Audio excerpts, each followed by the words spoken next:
Hello, friends, and welcome to the Exams Made Simple. We are back again with the Hindu Complete Newspaper Analysis for 26th of April 2022. तो 26 अप्रैल 2022 का the Hindu newspaper analysis देखेंगे। शुरू करने से पहले आप लोग से रिक्वेस्ट रहेगी कि please do like the video. 1 person 1 like का कंसेप्ट है, जो भी देख रहा है वीडियो प्लीज़ लाइक ज़रूर करिएगा। एंड स्टार्ट करते हैं सबसे पहले आज के सवालों के साथ, जो कि आपको प्रीलिम्स के लिए तैयार करने के लिए काफ़ी इंपॉर्टेंट है। सबसे पहला सवाल है, third generation biofuels refers to a biofuel derived from. Third generation biofuel इनमें से किससे डिराइव होता है? First is algae, second is food crops, third is methane. आपको बताना है इनमें से कहाँ से डेवलप होता है जो थर्ड जनरेशन बायोफ्यूल है। Options are 1 and 2, 3 only, 1 only या none of the above। Question number 2 है, consider the following statements regarding hydrogen. Hydrogen के रिगार्डिंग स्टेटमेंट्स दिए हैं। पहला स्टेटमेंट कह रहा है it is highly flammable. Second कह रहा है hydrogen does not occur in deposits और reserves like the fossil fuels. तीसरा कह रहा है water is the most abundant compound of hydrogen found on earth. तो आपको बताना है इनमें से कौन सा स्टेटमेंट्स करेक्ट हैं। 2 and 3, 1, 2, 3, 1 and 2 या 1 and 3। क्वेश्चन नंबर 3 है, Bangladesh shares the land borders with. Bangladesh इनमें से लैंड बॉर्डर किसके साथ शेयर करता है? First is India, second is Bhutan, third is Myanmar, fourth is Nepal. आपको बताना है किसके साथ शेयर करता है। 1 only, 1 and 3 only, 1, 3, 4 या 1, 2, 3, 4। स्टार्ट करते हैं कि करके आंसर्स देना, लेकिन आप अपनी तरफ से अटेम्प्ट जरूर करिएगा, है ना। प्रैक्टिस क्वेश्चंस है तो उनको अटेम्प्ट जरूर किया करिए, है ना। और कमेंट सेक्शन में बताइए क्या आपने अटेम्प्ट किया और कितने आपने सही किए। पहला सवाल था थर्ड जनरेशन बायोफ्यूल किससे डिराइव होते हैं, तो ऑप्शन इसका बहुत ही आसान था, एल्गी से डिराइव होते हैं। अगर आपको मैं थोड़ा स्पेसिफिकली बताऊं तो फर्स्ट जनरेशन जो बायोफ्यूल्स हैं उनमें आपने देखा होगा कि फूड क्रॉप्स का यूज़ होता था, है ना। तो फिर यही प्रॉब्लम थी उनमें कि चूंकि फूड क्रॉप्स अगर बायोफ्यूल में यूज़ हो जाएंगे तो लोग खाएंगे क्या। तो सेकेंड जनरेशन में फिर नॉन फूड क्रॉप्स का यूज़ करना शुरू किया गया। थर्ड जनरेशन में फिर एल्गी आया और फोर्थ जनरेशन और डिफरेंट है, ठीक है ना। तो ये अलग अलग 4 जनरेशन होते हैं बायोफ्यूल्स के। तो एल्गी जो था वो थर्ड जनरेशन बायोफ्यूल था। फर्स्ट जनरेशन में फूड क्रॉप्स यूज़ हो रहा था। तो इसका आंसर हो जाएगा यानी कि 1 only, यानी कि 3, सी विल बी द आंसर। दूसरा सवाल जो था इनमें से कि हाइड्रोजन की क्या क्या प्रॉपर्टीज़ हैं इनमें से सही। ये तीनों ही स्टेटमेंट जो हैं वो सही हैं। मैंने कुछ यहाँ पे अलग से नोट्स भी लिखे हैं तो मैं आपको बता देता हूँ सब कुछ वहाँ पे। हाइड्रोजन जो होता है वो lightest and the first element होता है पीरियोडिक टेबल का, है ना। And the weight of hydrogen is less than that of air. It rises in the atmosphere and is therefore rarely found in the pure form. ये rise up कर जाती है और बहुत ही कम होता है कि ये प्योर फॉर्म में मिले, है ना। स्टैंडर्ड टेम्परेचर एंड प्रेशर पे हाइड्रोजन जो होती है non toxic, non metallic, odourless, tasteless, colourless and highly combustible diatomic gas होती है। तो प्रॉपर्टीज़ क्या है नॉर्मल टेम्परेचर पे, स्टैंडर्ड टेम्परेचर प्रेशर पे? Non toxic, non metallic, odourless, tasteless, colourless and highly combustible diatomic gas. तो hydrogen fuel is a zero emission fuel burned with oxygen. It can be used in fuel cells और internal combustion engines. It is also used as a fuel for spacecraft propulsion. तो इसको spacecraft propulsion में भी use किया जा सकता है ना।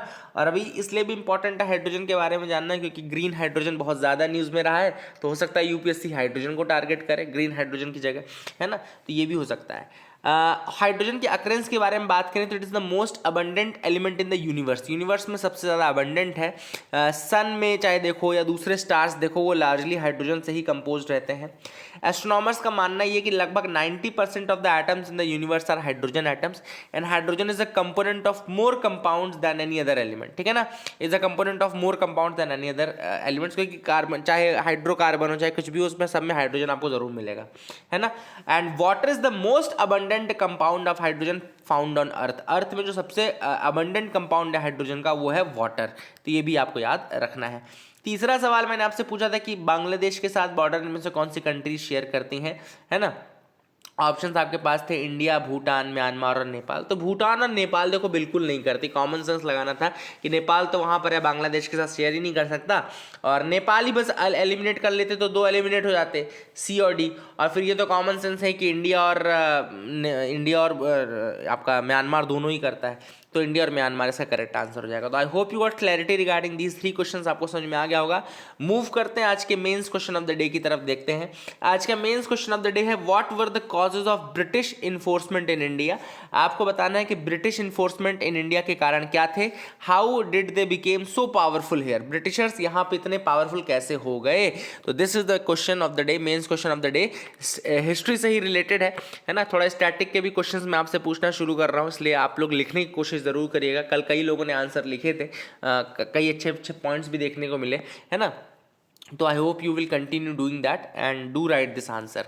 मूव करते हैं न्यूज एनालिसिस पार्ट में। पहले कुछ स्टैटिक के न्यूज आइटम्स जो कि इंपॉर्टेंट है, कल न्यूज़पेपर में भी रहे हैं।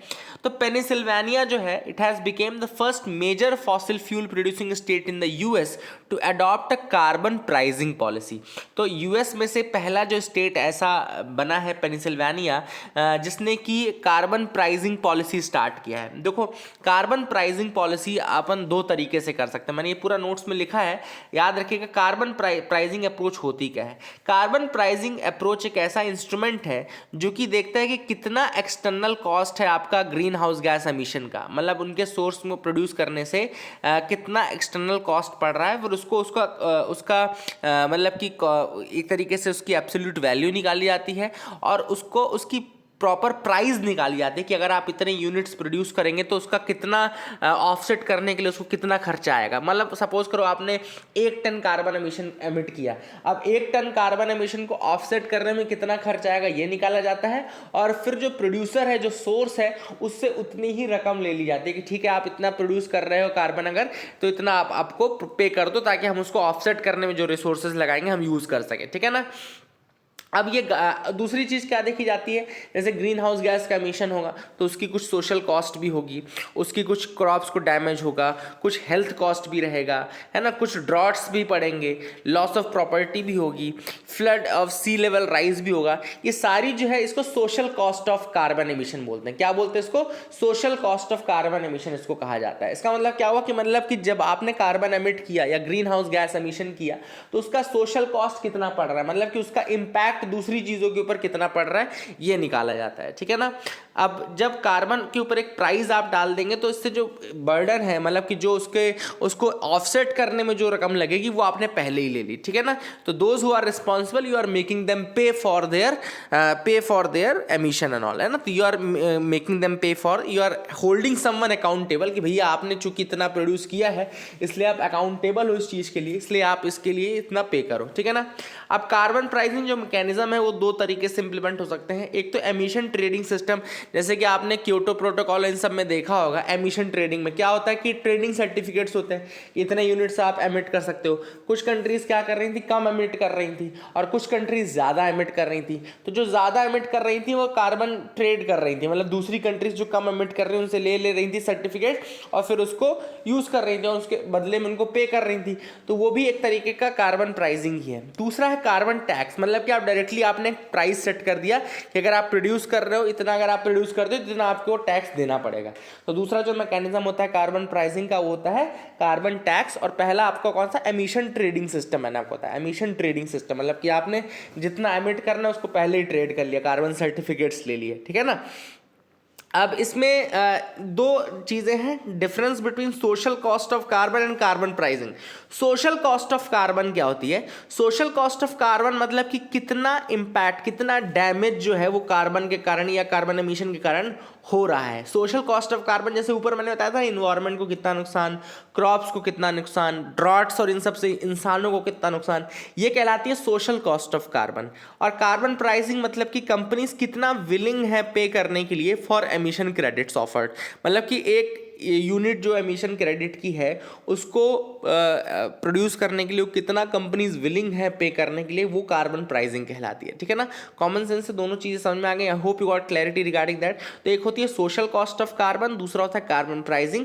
सोशल कॉस्ट ऑफ कार्बन मतलब कि कितना डैमेज सेंचुरी से हुआ है, चाहे वो सोशल इम्पैक्ट हो, चाहे वो ड्रॉट्स हो, चाहे वो राइज इन सी लेवल हो, चाहे वो क्लाइमेट चेंज हो, ये सोशल कॉस्ट ऑफ कार्बन में आता है। और कार्बन प्राइसिंग मतलब कि एक यूनिट एक्स्ट्रा एमिट करने के लिए, कार्बन एमिशन का 1 यूनिट एक्स्ट्रा एमिट करने के लिए कंपनीज कितना पे करने के लिए विलिंग है, वो कार्बन प्राइसिंग कहलाती है, ठीक है। I hope you got clarity regarding that. दूसरी जो न्यूज़ है वो है environmentalist and activist are criticising the Telangana government order for withdrawing government order number 111। तो गवर्नमेंट ऑर्डर 111 जो है उसको विड्रॉ कर लिया है तेलंगाना गवर्नमेंट ने।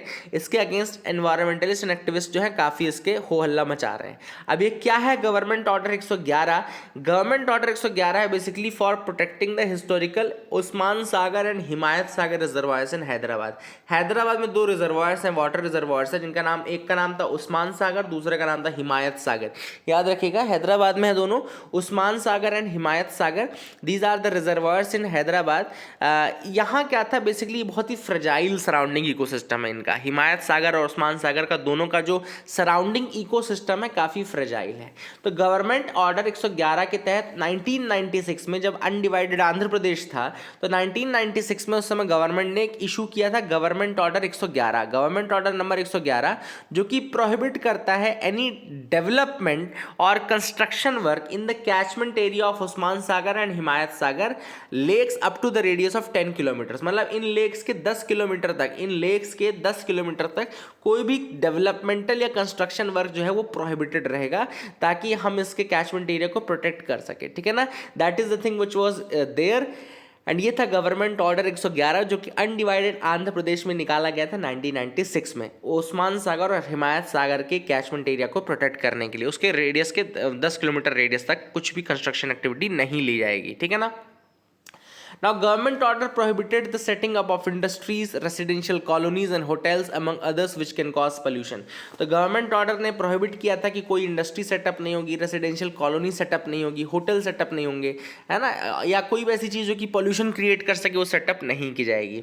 M of the restrictions was to protect the catchment area and to keep the reservoirs pollution free. ठीक है ना, एम क्या था रिस्ट्रिक्शंस का, कि कैचमेंट एरिया को पोल्यूशन फ्री रखा जाए, है ना, रिजर्वायर को पोल्यूशन फ्री रखा जाए, कैचमेंट एरिया को प्रोटेक्ट किया जाए, है ना। ये लेक्स जो हैं काफ़ी ज़्यादा पानी सप्लाई कर रही थी हैदराबाद को for nearly 70 years and main source थी ड्रिंकिंग वाटर की। बट अभी रिसेंटली ये जो है ये रिमूव कर दिया गया, इसीलिए एक्टिविस्ट जो हैं वो इसके अगेंस्ट हैं। ठीक है ना। उस्मान सागर और हिमायत सागर अगर देखा जाए तो उस्मान सागर बना था 1920 में और हिमायत सागर बना था 1927 में। उस्मान सागर 1920 में, हिमायत सागर 1927 में, और under the last Nizam era ruler Mir Usman Ali Khan, Mir Usman Ali Khan के अंतर्गत बनाया गया था, है ना। 1908 में डिवास्टेटिंग फ्लड्स आए थे, उसके बाद इसको बनाया गया था 1920 और 1927 में। 20 में उस्मान सागर और हिमायत सागर 27 में निज़ाम एरा के रूलर थे मीर उस्मान अली खान उनके अंतर्गत। ठीक है ना। Now these reservoirs were created by building dams on the river Musi. याद रखिएगा ये जो रिजर्वायर्स थे कैसे क्रिएट किए गए थे, by building dams on the river Musi. Musi river पर डैम बनाए गए थे। मूसी को मूसा या मुचकुंद भी कहा जाता है, याद रखिएगा। Musi is also known as Musa और Muchkund and it's a major tributary of Krishna river. ठीक है ना, तो ये कृष्णा की मेजर ट्रिब्यूटरी है। कुछ इंपॉर्टेंट फैक्ट्स भी आपको बता दूं, रिवर मूसी को मूसा या फिर मुचकुंद भी कहते हैं, it's a major tributary of Krishna river. ठीक है ना। एंड गवर्नमेंट ने 111 नंबर ऑर्डर जो था उसको विड्रॉ क्यों किया है, क्योंकि अब जो हैदराबाद सिटी है वो इनके पानी पे बहुत ज़्यादा डिपेंडेंट है नहीं, इसीलिए इस रिस्ट्रिक्शन को कंटिन्यू करने से कोई मतलब नहीं लगा तेलंगाना गवर्नमेंट को और उन्होंने इसको विड्रॉ कर लिया। तो I hope you got clarity regarding these 2 news items. आगे मूव करते हैं, देखते हैं और क्या इंपॉर्टेंट न्यूज़ आर्टिकल्स हैं देखें। अगली न्यूज़ देखो, यहाँ पे एंड से मैं पेपर स्टार्ट किया है इकोनॉमी वाले पेज में। Indian entities filed 1.38 lakh patents from 2015 to 21। 2015 से लेकर 2021 के बीच में इंडिया ने 1,38,000 के आसपास पेटेंट्स जो है वो फाइल किए हैं। तो यहाँ पे हम बात कर लेते हैं, मैं जो आपको मेन इस न्यूज़ आर्टिकल में बताना चाहता हूँ वो 3 चीज़ों के बारे में है। पहली होती है ट्रेडमार्क, दूसरा होता है आपका पेटेंट और तीसरा होता है आपका कॉपीराइट। ठीक है ना। ट्रेडमार्क, पेटेंट और कॉपीराइट क्या होता है? ट्रेडमार्क एक वर्ड होता है या फ्रेज होता है या कोई डिज़ाइन होती है या कॉम्बिनेशन होता है जो कि आइडेंटिफाई करता है आपके गुड्स को या सर्विसेज को। ठीक है ना, सिंपल सी बात है। ट्रेडमार्क एक ऐसी डिज़ाइन होती है या कॉम्बिनेशन होता है या ऐसा फ्रेज होता है या फिर उनका कॉम्बिनेशन होता है जो कि आपके गुड्स को डिफाइन करते हैं, डिस्टिंग्विश करते हैं from other goods and services. ठीक है ना। एंड इंडिकेट का मतलब ट्रस्ट होता है उसमें कि आपका भैया ये ब्रांड है या कुछ है ना, जैसे कि किसी का भी ब्रांड हो सकता है। अलग अलग ब्रांड्स के अलग अलग साइंस आपने देखे होंगे, जैसे कोका कोला में इस तरह से लिखा रहता है ना, ये कोका कोला और ये ऊपर ये आर लिखा रहता है ये, तो ये एक तरीके से ट्रेडमार्क है, मतलब कि जो आपके गुड्स को सेपरेट करता है, डिस्टिंग्विश करता है from other. It can be a word, it can be a phrase, it can be a design, और it can be a combination that identifies your goods and services, जो आपके goods and services को identify करते हैं, ठीक है ना. तो ये आपको याद रखना है. इसके अलावा ट्रेडमार्क का काम क्या है? It protects the trademark from being registered by others without permission. दूसरे बिना परमिशन के आपका ट्रेडमार्क रजिस्टर नहीं कर सकते, मतलब कि आपके लिए एक यूनिक ट्रेडमार्क बन गया. अब आप उसको जब भी आप वो कहीं भी दिखेगा तो वो आपके प्रोडक्ट को सिग्निफाई करेगा, ठीक है ना. सिंपल सी बात है. पेटेंट एक टेक्निकल इन्वेंशन होता है. जैसे कि मान लो आपने किसी केमिकल ड्रग का कोई कंपोजिशन बना लिया, मतलब आपने कोई देखा कि भाई ये x plus y plus z मिलने से ये दवाई बन रही है, ठीक है ना. कोई आपने दवाई बना ली, तो ये x plus y plus z का जो कॉम्बिनेशन है वो आपने पेटेंट करवा लिया, मतलब कि अब इस कॉम्बिनेशन से दूसरी कोई ड्रग नहीं बन सकती या रजिस्टर्ड नहीं हो सकती है. अब इस कॉम्बिनेशन को कोई भी अगर यूज करेगा तो आपकी ड्रग की कॉपी मानी जाएगी, ठीक है ना. तो कुल मिलाकर के आपने अगर कोई ऐसा इन्वेंशन किया है या कोई केमिकल कॉम्पोजिशन, या आपने जैसे मान लो आपने अगर इस किसी एक पर्टिकुलर मॉडल की कार बना दी, ठीक है ना. आपने कोई नई चीज़ कर ली कि भैया मैं अब अभी तक इंडिया में ऐसी कोई कार नहीं आई जिसमें 10 टायर हों, तो मैंने 10 टायर की कार जो है वो पेटेंट कर ली, एक पर्टिकुलर डिज़ाइन पेटेंट करवा लिया, ठीक है ना. तो अब आपकी वो पेटेंट हो, उस डिज़ाइन को दोबारा कोई कॉपी नहीं कर सकता, उस डिज़ाइन को कॉपी करने के लिए उनको परमिशन लेनी पड़ेगी, ठीक है ना. तो पेटेंट इस तरीके की चीज़ होती है जो कि किसी इन्वेंशन को या केमिकल कंपोजिशन को या किसी मैकेनिकल प्रोसेस को, कॉम्प्लेक्स मशीनरी है कोई, है ना, उसको यूनिक और यूजेबल फॉर्म में रखने के लिए की जाती है. तो इसको यूनिक करने के लिए, जैसे कि ताकि दूसरे इसको कम वो ना कर सकें. जैसे आपने कोई नया हाइब्रिड इंजन बनाया, तो आपने हाइब्रिड इंजन किस तरीके से बनाया, उसका एक कंपोजिशन होगा अलग अलग इंजन का, कुछ एक फॉर्म होगा, तो उस फॉर्म को आपने पेटेंट करा लिया. तो कब कोई भी बंदा अगर उस टाइप का कोई इंजन बनाने की कोशिश करेगा तो वो आपकी कॉपी मानी जाएगी. तो इस तरीके से पेटेंट होता है जो आपने कोई डिज़ाइन बनाया है, कोई इस तरह से कोई चीज़ की है. कॉपीराइट क्या होता है? कॉपीराइट एक्चुअली में आर्टिस्टिक, लिटरेरी या इंटेलेक्चुअली क्रिएटेड वर्क्स में होता है. जैसे कि अभी हमने पेटेंट देखा ना, patent design, chemical composition, medicine, इन सब में पेटेंट्स हो रहा था. पर है ना, कॉपीराइट हम डिजाइन में कॉपीराइट की बात नहीं करते, डिजाइन में अपन पेटेंट की बात करते हैं. कॉपीराइट हम आर्टिस्टिक, लिटरेरी या इंटेलेक्चुअली क्रिएटेड वर्क्स में करते हैं, ठीक है ना. कॉपीराइट का यूज हम आर्टिस्टिक, लिटरेरी या फिर इंटेलेक्चुअली क्रिएटेड वर्क्स में करते हैं. जैसे कि किसी ने नॉवेल लिखी है, जैसे फ्रोजन मूवी का लेट इट गो वाला सॉन्ग है ना, लेट इट गो वाला जो सॉन्ग है वो एक तरीके से आप बोल सकते हो कॉपीराइट हो सकता है. उसमें कॉपीराइट वायलेशन कब होता है? जब आपने किसी का म्यूजिक, किसी का कंटेंट, किसी का इस तरीके से यूज कर लिया होता है. और जब दवाई की हम बात करते हैं, जब भी हमने देखा होगा कोविड की दवाई को, तो हमने पेटेंट्स की बात की कि पेटेंट भाई, पेटेंट होल्डर है ना. तो ये डिफरेंस जरूर याद रखना, बहुत ही बड़ा डिफरेंस है ये पेटेंट और कॉपीराइट में, है ना. तो that is the thing which is important. हमने इस बार लगभग 9500 से ज़्यादा पेटेंट हमने यूएसए से भी ज़्यादा किए हैं, तो एक काफ़ी बड़ा अचीवमेंट है ये, आप देख सकते हो. Elon Musk to buy Twitter for $44 billion. अभी एक्चुअली अभी टू बाय है, लेकिन अब एक्चुअली में ये डील कंप्लीट हो चुकी है. तो ऑफिशियली जो ट्विटर है वो किसका हो चुका है? एलन मस्क का हो चुका है. तो नाउ लेट्स सी कि क्या चेंजेस ट्विटर में देखने को मिल सकते हैं. But finally the Twitter has bowed down to Elon Musk offer, and Elon Musk has clinched the deal to buy Twitter and for $44 billion, है ना. That is the thing which is important. It will shift the control of social media platform from millions of users and global leaders to the world's richest person. जो बहुत सारे लोगों के पास shares थे, उन सभी से शेयर होल्डिंग पूरी की पूरी चली जाएगी किसके पास? 100% शेयर होल्डिंग किसके पास आ जाएगी? आपके एलन मस्क के पास आ जाएगी. तो this is the thing which is happened now, and Elon Musk has bought Twitter now. Officially he has bought the Twitter only. तो ये आपको याद रखना है. India's Russian oil imports in 2 months exceeded twice 2021 total. तो 2021 में हमने जितना ऑयल इंपोर्ट किया था रशिया से, उसका डबल हमने ऑलरेडी कर लिया इन 2 महीनों में, है ना. तो 2 months से में ही हमने उनके जो पूरा ओवरऑल पूरा जो 2021 में हमने ऑयल इंपोर्ट किया था ना, उससे ज़्यादा हमने कर दिया, है ना. डबल ही अप्रॉक्स हमने कर लिया. तो यूक्रेन और रशिया की क्राइसिस के बीच में ऑब्वियस सी बात है, रशिया को सैंक्शंस लग गए हैं.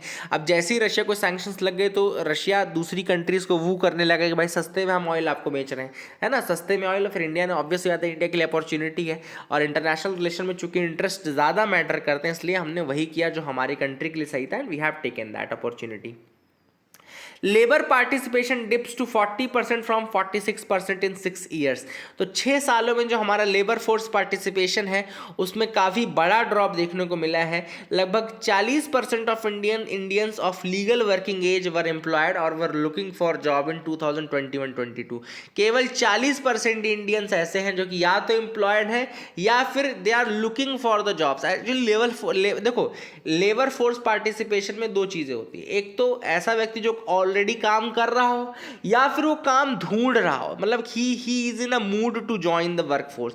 तो दोनों को ही इन्यूमरेशन में काउंट करते हैं। तो ओनली 40% ऑफ इंडियंस ऐसे थे लीगल वर्किंग एज के। लीगल वर्किंग एज क्या होती है? एक्चुअली लीगल वर्किंग एज जो इंडिया में रखी गई वो 15 to 59 रखी गई है ना। 15 से 59 के बीच की एज जो है लीगल वर्किंग एज है ना। तो 15 से 59 तक की एज जो है वो मतलब कहना चाहिए कि वर्किंग एज में आता है। 59 60 एक्चुअली 60 रिटायरमेंट एज रहती है ना, इसलिए हमने उसको 59 तक लिया है। तो 15 से 59 साल की उम्र तक के बीच में जो लोग हैं उसमें से केवल 40% ही ऐसे हैं जो कि जॉब ढूंढ रहे हैं या फिर जॉब कर रहे हैं। इनका मतलब कि who are looking for the jobs या फिर they are working और employed।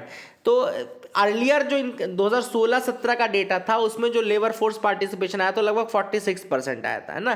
तो centre for monitoring Indian economy जो है उसने ये डेटा निकाला है। तो centre for monitoring Indian economy जो है उसने CMIE उसने 2016 में जब ये डेटा निकाला था तो 46% टोटल वर्कफोर्स या तो जॉब कर रही थी या they were looking for the job, but now only 40% are looking और या फिर ऑलरेडी वर्किंग। तो एब्सोल्यूट टर्म में ऐसा हुआ है, ठीक है ना। तो इन absolute terms India's labour force has shrunk from 445 million to 435 million in the 6 years, है ना। तो याद रखिएगा 445 मिलियन से 435 मिलियन हमारी वर्कफोर्स घट गई है, ठीक है ना। तो currently this is the thing that has happened, ठीक है ना। एंड 15 साल से ऊपर जो लोग हैं उनमें से 1085 मिलियन इंडियंस हैं जो कि 15 साल से ऊपर and can be legally employed. जैसे मैंने आपको बताया ना 15 to 59 वाले जो एज है उसमें लगभग 1085 मिलियन इंडियंस हैं और उनमें से जो वर्किंग है वो ऑलरेडी 435 मिलियन हो चुके हैं। 435 मिलियन हो चुके हैं, ठीक है ना। That is the thing which is important, इसको याद रखिएगा, है ना। You have to remember this fact. And labour force participation womens के केस में ऑलरेडी चल रहा है and lower in the case of women के केस में लेबर फोर्स पार्टिसिपेशन और ज़्यादा कम ही चल रहा है ना। एंड 2016-17 में लगभग 15% वुमेन थी वर एम्प्लॉयड और looking for the jobs. Only 15% women were there who were either employed और looking for the jobs in 2016-17, but now the metric has dipped further to 9.2% in 2020-22। तो अब 2021-22 में तो ये मेट्रिक और घट गया है एंड केवल 9.2% रह चुका है। इसका रीजन बीच में कोविड भी हो सकता है, क्योंकि कोविड जो क्राइसिस थे वो भी अपने आप में बहुत ज़्यादा मतलब इस तरीके की थी और उसमें काफ़ी ज़्यादा डिप देखने को मिल सकता है। तो that can one of the reason. Government must cut duty on fuel if oil prices stays above $100। ये जो न्यूज़ है मैं इसको क्यों आपको बता रहा हूँ, इसमें बेसिकली CII ने कन्फेडरेशन ऑफ इंडियन इंडस्ट्री ने कहा है कि भाई एफिशिएंट वेलफेयरिज्म, मतलब कि आप जो वेलफेयरिज्म की बात करते हैं तो अगर आपको एफिशिएंट वेलफेयरिज्म मेंटेन करना है तो आपको क्या है, प्राइजेस कम करने पड़ेंगे। क्योंकि ऑब्वियस सी बात है, आप सबको पता है कस्टमर के ऊपर जो बर्डन पड़ रहा है ऑयल प्राइजेस का वो बहुत ज़्यादा है। अगर आप गाड़ी चलाते हैं तो आपको पता होगा कि पेट्रोल डीजल के दाम जो है वो आसमान छू रहे हैं, है ना। एंड एफिशिएंट वेलफेयरिज्म को मेंटेन करने के लिए CII ने अर्ज किया है कि भाई आप लोग थोड़ा सा एक्साइज ड्यूटी या ड्यूटी को कट करें। आप जो अलग से ड्यूटी लगाते हैं, जो अलग से टैक्स लगाते हैं, उसको थोड़ा कट किया जाए। थोड़ा सा मैं आपको एक प्रोसेस बता दूं कि किस तरीके से इसके प्राइसेस जो होते हैं फिक्स होते हैं।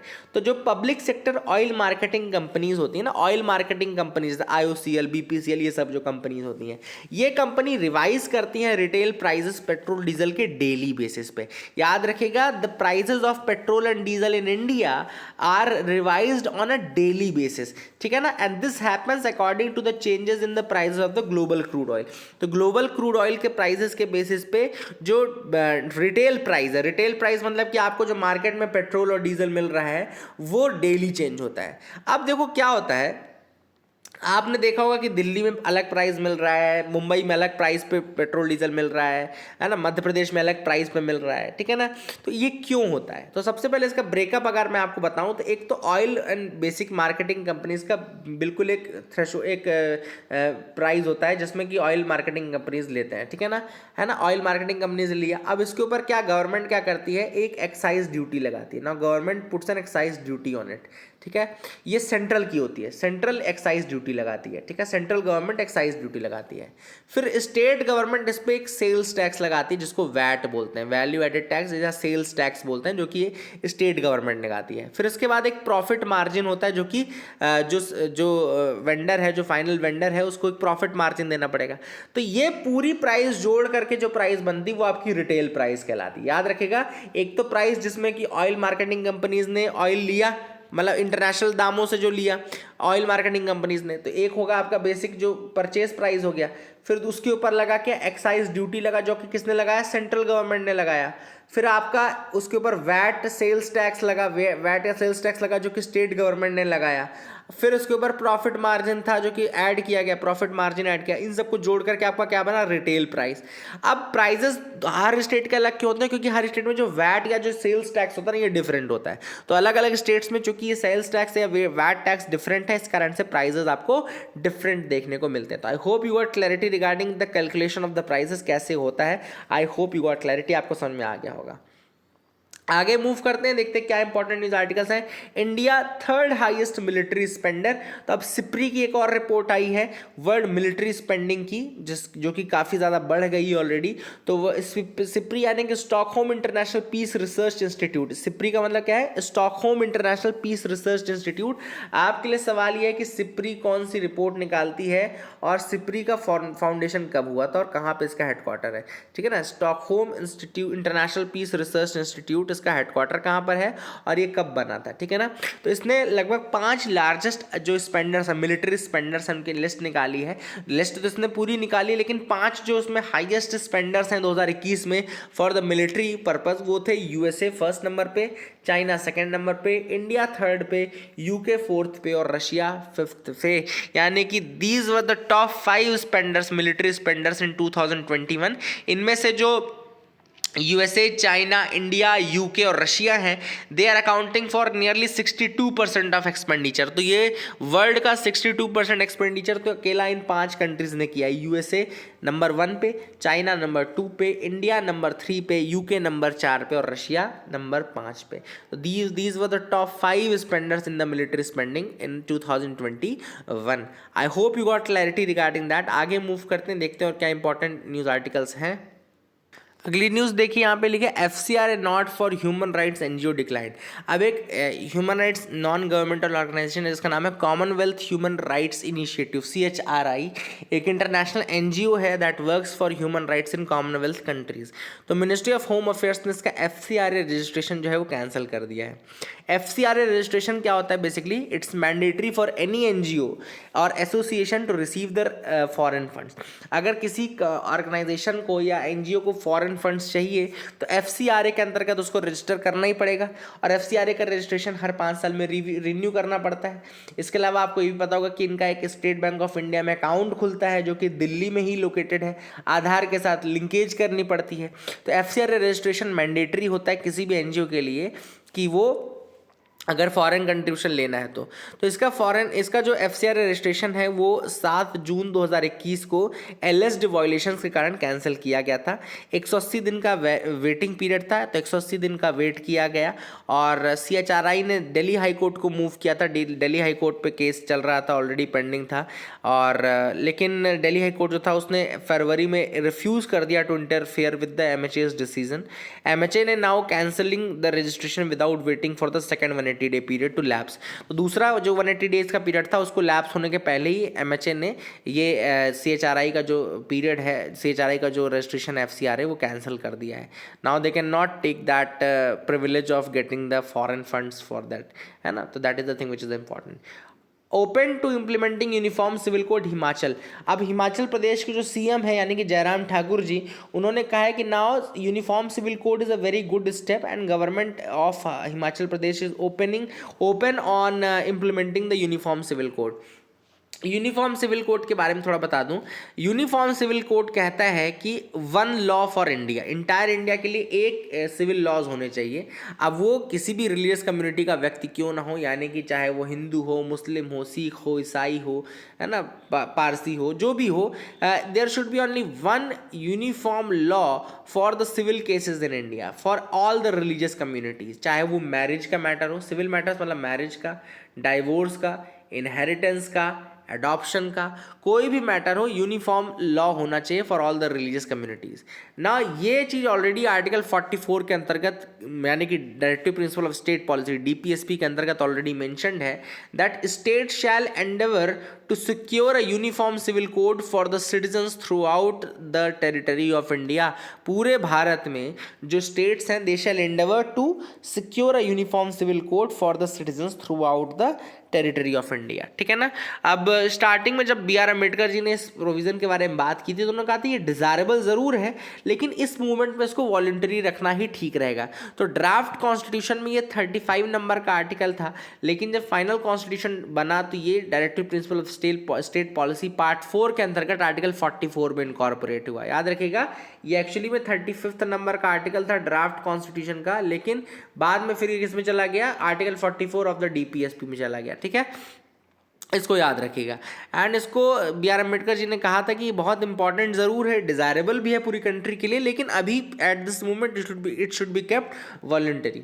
तो वॉलंटरी इसलिए उसको रखा गया था। अब ये बेसिकली ब्रिटिश गवर्नमेंट ने एक्चुअली जब एक कमीशन और बनाई थी, BN राव कमेटी बनाई थी to codify the Hindu law in 1941। तो एक कमीशन का नाम याद रखिएगा, BN Rao commission, and that was a committee to codify the Hindu laws in 1941। ठीक है ना। तो that is the thing which is important. And इसने ये भी देखा था कि इसी कमेटी ने, यानी BN राव कमेटी ने, it was the Hindu law committee, जिसने एग्जामाइन किया था on the question of the necessity of common Hindu laws, है ना, necessity of common Hindu laws की बात इन्होंने की थी, इसलिए फिर हिंदू लॉ कोडिफाई किए गए थे ना। उसी के तर्ज पे ये भी देखा गया कि जो अलग अलग कम्युनिटीज़ हैं उनके सबके सिविल रूल्स अलग हैं, इस कारण से उनको एक जैसे रूल अगर हो जाएंगे तो that will be much beneficial, much uniform and much better for all the communities and all, इसीलिए इसकी बात की जाती है हर बार, है ना। आगे हम बात करते हैं और क्या इंपॉर्टेंट है उसके बारे में देख लेते हैं। Let's move ahead. यहाँ पर देखते हैं cost disease. What is this cost disease? तो कॉस्ट डिसीज को बाउमोल्स कॉस्ट डिसीज भी कहा जाता है। याद रखिएगा, cost disease is also known as Baumol's cost disease. Baumol's cost disease या कॉस्ट डिसीज का मतलब क्या है? It refers to the increase in wages of certain labourers even though their productivity और skill level has not risen कमेंसुरेटली।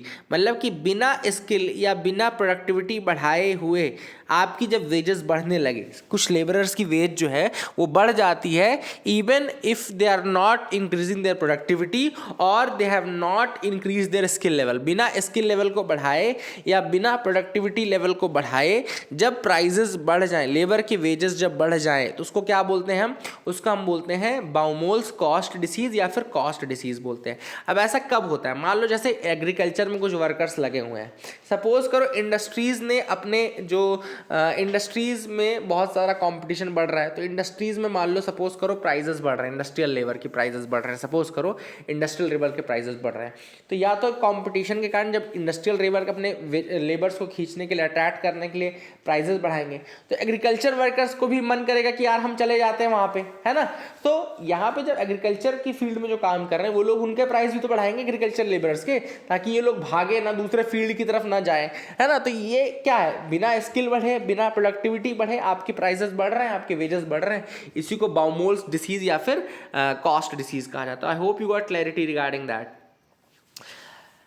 A docket full of unresolve constitutional cases. अब यहाँ पे author ने बात की है कुछ ऐसे केसेस की जो अभी भी अनरिजॉल्व हैं और जिनको सुप्रीम कोर्ट टेकअप करे फ्यूचर में। तो ऐसे में ऑथर के अकॉर्डिंग कौन कौन से ऐसे केसेस हैं, मैं आपको बस नाम बता दूं, बहुत ज़्यादा इंपॉर्टेंट आर्टिकल नहीं है ये, लेकिन हाँ जो है बता देता हूँ। सबसे पहला एक तो कश्मीर का इशू जो है, ऑथर के अकॉर्डिंग कश्मीर का इशू अभी भी अनरिजॉल्व है, अनसेटल्ड है और इसको टेकअप करना चाहिए, क्योंकि 2-3 क्वेश्चन है जो कि अराइज हुए as per the author. Author का कहना है कि पहला क्वेश्चन ये है कि क्या आर्टिकल 356 जब इम्प्लीमेंटेड हो, मतलब कि ऑलरेडी स्टेट में प्रेसिडेंट रूल लगा हुआ है, तो क्या ऐसे में किसी भी मतलब सेंट्रल गवर्नमेंट के पास ये पावर है क्या कि वो इरिवर्सिबल अल्टरेशंस कर सके किसी स्टेट के स्ट्रक्चर में, जैसा कि जम्मू कश्मीर के केस में किया गया। दूसरा जो क्वेश्चन है वो ये क्वेश्चन है कि whether union legislature has the authority not simply to alter the state boundaries but to degrade a state into a union territory। तो क्या alter करने के अलावा आर्टिकल 3 के अंतर्गत जो यूनियन गवर्नमेंट है उसके पास क्या ये भी पावर है कि वो किसी स्टेट को यूटी में डिग्रेड कर दें, है ना। तो ऐसा हुआ नहीं था पहले, इसलिए ये क्वेश्चन भी ऑथर ने पूछा है यहाँ पे। These are the question that author arises. And इसके अलावा कि तीसरा जो है दूसरा जो केस है वो है इलेक्टोरल बॉन्ड्स का केस। इलेक्टोरल बॉन्ड्स के अकॉर्डिंग ऑथर ने कहा है कि एनोनिमिटी बढ़ती है, लेवल प्लेइंग फील्ड नहीं मिल पाता है, किसी एक पॉलिटिकल पार्टी को ही फायदा हो रहा है पूरा। तो ये क्वेश्चन भी उन्होंने राइज किया। तो ये कुछ केसेस हैं जिनको अभी भी सुनना बाकी है। तो I hope you got clarity regarding that as well. अगली जो न्यूज़ है वो है कुरील आइलैंड्स के रिगार्डिंग। तो जापान अब काफ़ी वर्बल हो चुका है कुरील आइलैंड्स को लेकर के। पहले इतना ज़्यादा वो नहीं बोल रहे थे, बट चूंकि अब रशिया यूक्रेन में वॉर चल रहा है तो इसको अपॉर्चुनिटी समझ करके जापान ने कुरील आइलैंड्स के लिए जो टर्म यूज़ किया है रशिया के लिए, वो इलीगल ऑक्यूपेशन का टर्म यूज़ किया कि now they have illegally occupated that, है ना, इलीगल ऑक्यूपेशन है। And this is for the first time in 2 decade that Japan has used this phrase, है ना। 2003 के बाद से अभी तक ऐसा वर्ड यूज़ नहीं किया था इलीगल ऑक्यूपेशन का जापान ने, है ना, रशिया और जापान के बायलैटरल ट्राइज को देखते हुए। But now these concerns are over, और काफ़ी उन्होंने ऑलरेडी वर्बल तरीके से कहा है कि now the Japan Russian forces have illegally occupated और इलीगल ऑक्यूपेशन कर लिया है, ठीक है ना। तो कुरील आइलैंड्स आपको लोकेशन में आपको दिखा देता हूँ, जैसे यहाँ पे आप देख रहे होंगे, है ना। So this is the Kamchatka peninsula, this is the Russian peninsula Kamchatka है यहाँ पे। और ये फिर आपका बीच में कुरील आइलैंड्स आते हैं, कुरील आइलैंड आते हैं, जहाँ पे यहाँ पे आपका कुरील आइलैंड के बीच में एक मटुआ आइलैंड भी आता है। ये पूरा कुरील आइलैंड्स वाला पार्ट चल रहा है, यहाँ बीच में ये मटुआ आइलैंड आता है। इधर साइड एक सी ऑफ ओखोत्स्क है, सी ऑफ ओखोत्स्क है। यहाँ पे आपका सखलिन आइलैंड है, रशिया का ही है सखलिन आइलैंड, है ना। एंड इधर सदर्न कुरील्स, रशिया इसको सदर्न कुरील्स बोलता है, वहीं पे जापान इसको नदर्न टेरिटरीज बोलता है। नदर्न टेरिटरी क्यों? क्योंकि ये आपको पता है जापान का जो टॉप मोस्ट पार्ट है, जापान भी होक्काइडू, होन्शू, शिकोकू, क्यूशू, ये अलग अलग पार्ट्स हैं जापान के। तो सबसे ऊपर जो होक्काइडू वाला पार्ट है ना, होक्काइडू वाला पार्ट ये कुरील आइलैंड्स के साथ है। देखो तो ये आपका होक्काइडू है जापान का पार्ट, और यहाँ पे शिकोतन है, शिकोतन, यहाँ पे हबोमाई आइलैंड्स भी, हबोबाई आइलैंड्स, और ये आपका कुरील आइलैंड्स फिर है। यहाँ पे आपका कामचाटका पेनिनसुला रशिया का है, सखलिन आइलैंड यहाँ रशिया का है, सी ऑफ ओखोत्स्क इधर है, मटुआ आइलैंड है, फिर इधर पैसिफिक ओशन लाई करता है। आई होप आपको लोकेशन समझ में आ गई होगी। और हिस्ट्री अगर कुरील आइलैंड्स की देखें तो कुछ ट्रीटीज जो इंपॉर्टेंट है, 1855 की ट्रीटी ऑफ शिमोडा है, जो देती है सदर्न कुरील्स को to Japan and rest of the island chain to Russia, ठीक है। तो जो ट्रीटी ऑफ शिमोडा है वो सदर्न कुरील्स को जापान को दे देती है, एंड बाकी का जो आइलैंड चेन है वो रशिया को दे देती है ना।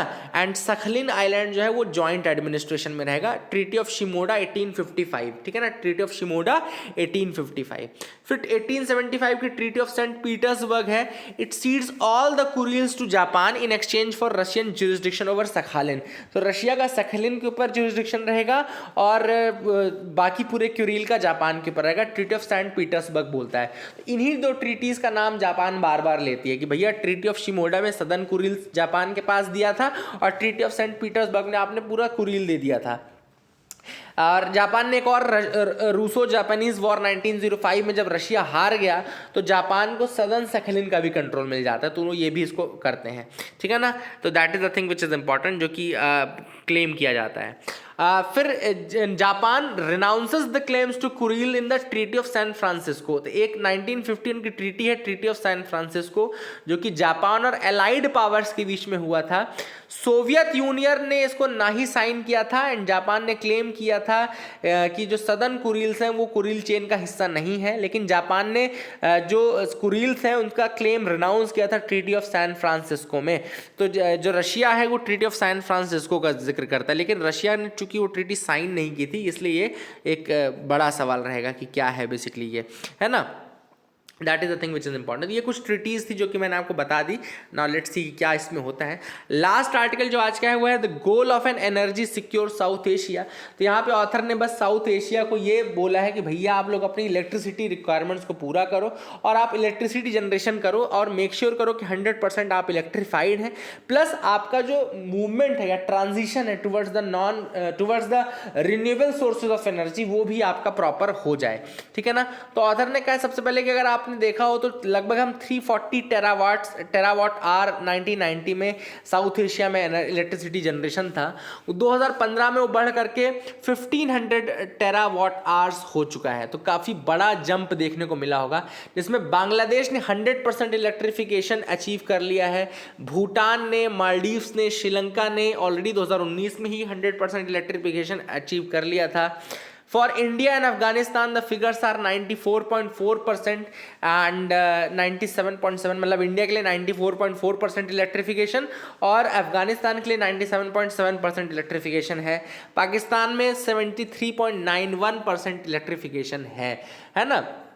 वहीं भूटान के पास चीपेस्ट इलेक्ट्रिसिटी प्राइस है साउथ एशिया की, है ना, और इंडिया के पास हाईएस्ट जो इलेक्ट्रिसिटी प्राइस है वो हाईएस्ट इंडिया में है, ठीक है ना। एंड बांग्लादेश गवर्नमेंट ने सिग्निफिकेंटली रिवैम्प किया है power production resulting in power demands, है ना। India is not trying to make a transition to renewable energy. जैसे कि आपने देखा होता ग्लासगो समिट में भी हमने काफ़ी चीज़ें रिन्यूएबल के लिए बोली हैं। 40% हम कह रहे हैं रिन्यूएबल से लेंगे, 500 किलो मतलब हम रिन्यूएबल को जनरेट करेंगे bye 2030।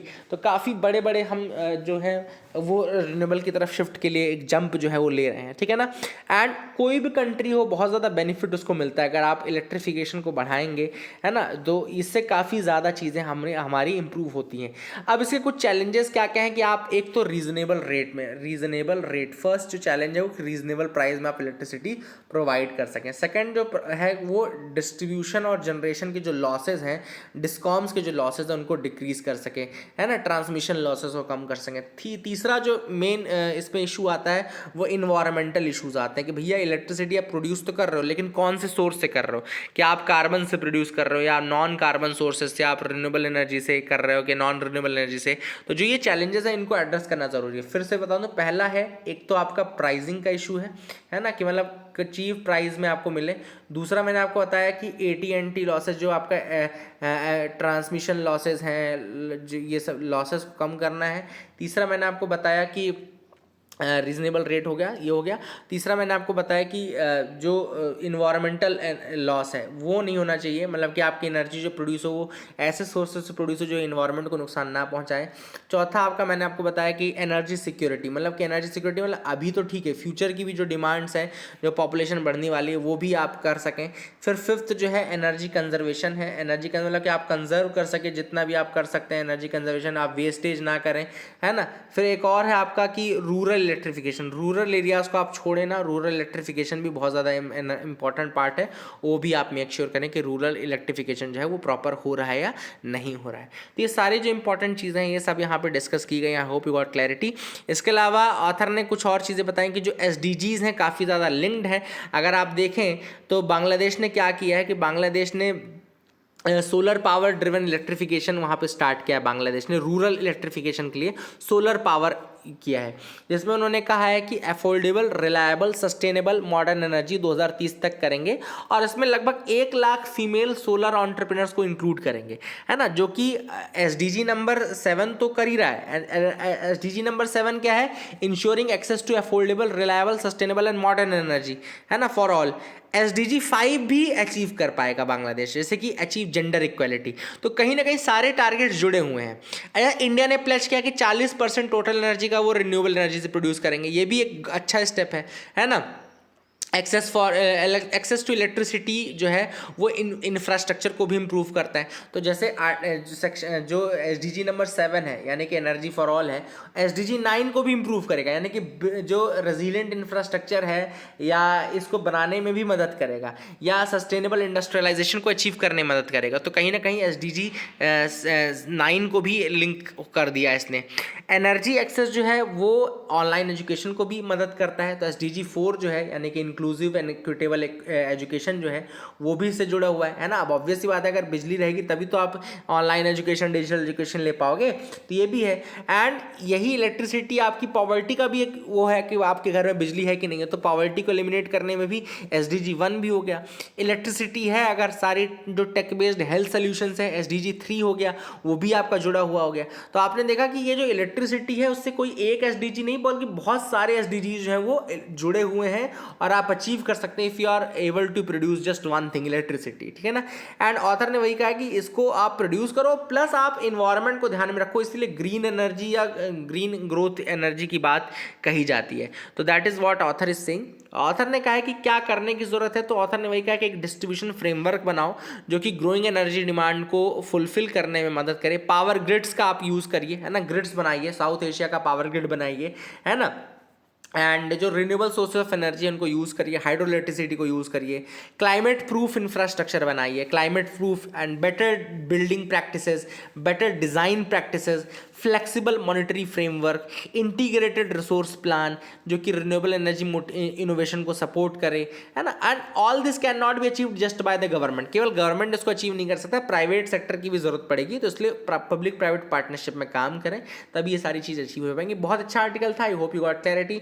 That is it for the day, friends. I hope you liked our video. Please like, share, subscribe. Keep loving us, keep sharing us. Thank you and have a nice day.